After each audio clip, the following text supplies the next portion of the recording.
Last question, Johnny. Gervonta Davis, Yeah. Devin Haney, Shakur Stevenson, all going back and forth on Yeah, I social seen it. media Yeah, I seen it. about this sparring, these sparring sessions, Yeah. right? First, I wasn't there for none of them, so I can't personally say what happened. I could just be like, I heard. so first I'm going to say, should we pay that much attention to sparring? And then secondly, are we ever going to see these guys in the ring? Because they do a lot of back and forth, on social media. But is the business going to keep these guys from seeing each other? I mean, all right, let's go to the sparring question. Sparring can show you like people's skill and stuff like that, but it depends on situation. Some people who sparring, might not be in as shape. It's 16-ounce gloves. There's people I know who's great who give a lot of work in sparring, but then once they show up to the ring, you be like, what the hell happened? This dude is real sharp. So it's all mental. I think all the mentally, they all.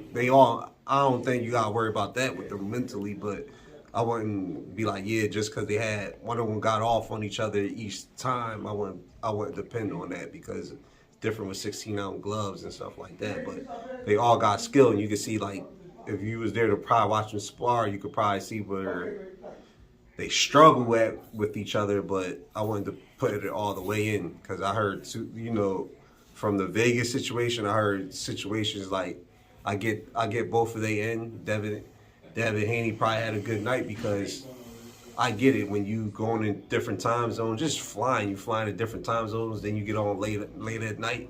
They bring you to the gym. You're not even expecting to spar. Then everybody there, and then you just like, man, fuck it, let's get in the ring at 11 o'clock. That's gonna be worn out. You're gonna be like different time zones. People who travel could feel this. So I feel where Tank coming from that. Yeah, let me play devil's advocate. In the sparring session that Bill Haney admitted that he took Devin out. Yeah.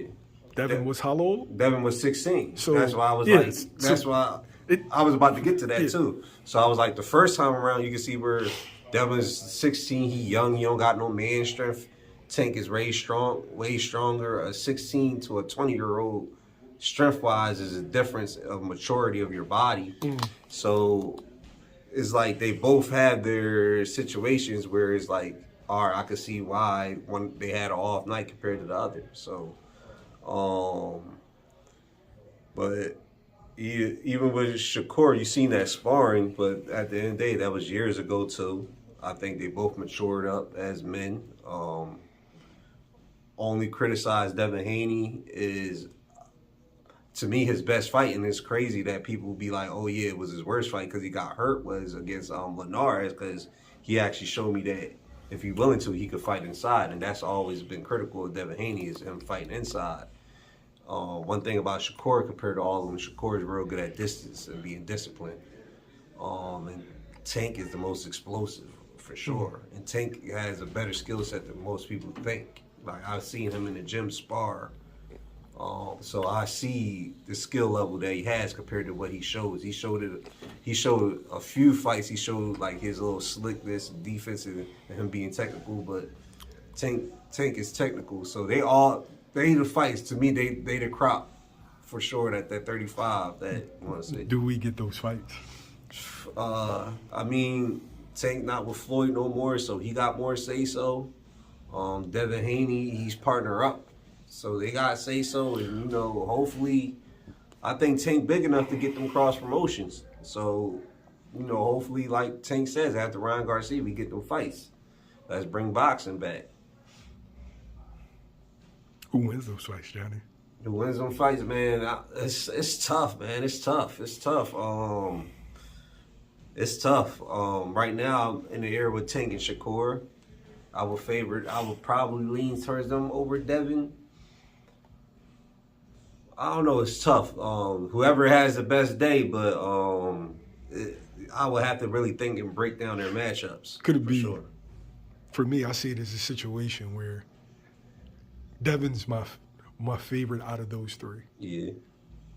I could see them all beating each other though, if the circumstances are right. Yeah. Like, one thing I can say about him is, I got a good relationship with him and his team. And, what I worry about Tank is, I'll be straight up like, it's hard to be the focus Tank. It's real hard. Like, if he's focused, it's problems. Yo, It's problems. what I'm not going to let you do. I'm not going to let you, bro, because that's focused Broner. And, no, I'm not trying to hear No. like, I'm not no. Like, I like Broner, but Tank is a better all-around fighter than Broner. Like, not even the focus Broner. My point, to me is the point that I'm making is a part of being is beating an uninjured Keith Thurman, an uninjured Greg Oden.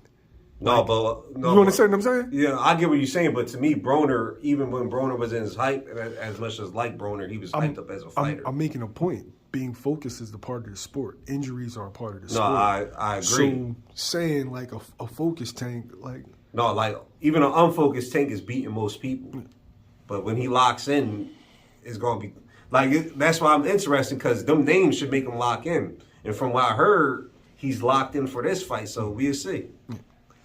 When those kids are always locked in though, so that's Devin Haney Shakur. Devin Haney Shakur are always locked in.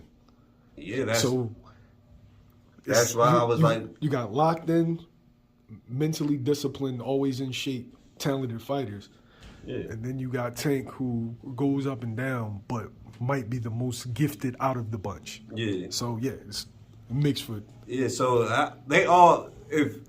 I'll put it this way. I ain't going to get mad at anybody or look at anybody crazy if they favor one over the other when it comes to them three. That's how I'll look at it. Some of my favorites, Tank, Shakur, or Devin, you can't argue.